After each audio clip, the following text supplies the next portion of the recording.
Inflation law! Ibasura! Presyo ng langis! Ibaba! Ibaba! The economy began the year on a shaky note. A slowing economy and high inflation, a double whammy. Fuel and food prices hit households hard, putting further strain on a dwindling budget. It was indicative that growth could head south for the rest of the year. And that's exactly what happened. Yes, the economy is slowing, and yes, consumers are suffering due to higher prices and they're pulling back on spending. To counter rising consumer prices, the central bank resorted to raising interest rates by over 4 percentage points from a record low of just 2%. Business and households went slow on borrowing as credit became expensive. But thanks to remittances from overseas Filipinos and higher minimum wages, consumption showed resilience. The Philippine economy continues to grow despite several major headwinds that we have experienced and continue to experience. Inflation showed signs of cooling, but still settled beyond the central bank's target zone. Too early for the central bank to declare victory on its fight versus inflation.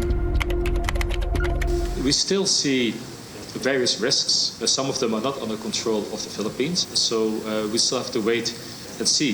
The weather disturbances, El Nino, could still lead to higher domestic food inflation. And there still could be a risk that those food prices, increased food prices and maybe fuel prices, could lead to second round effects domestically.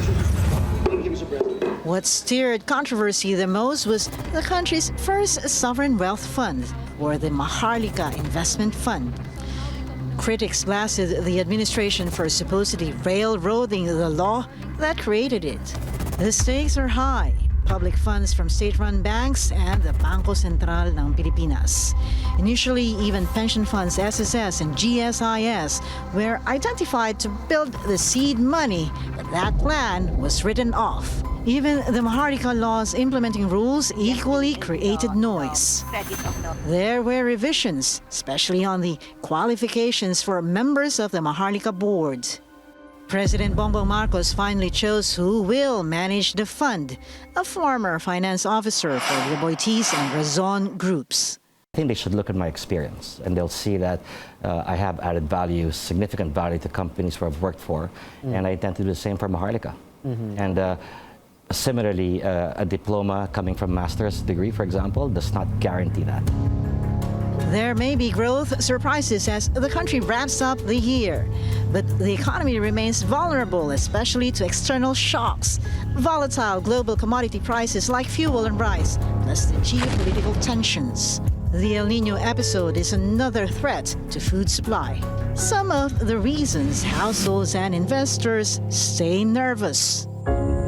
Lois Calderon, CNN, Philippines.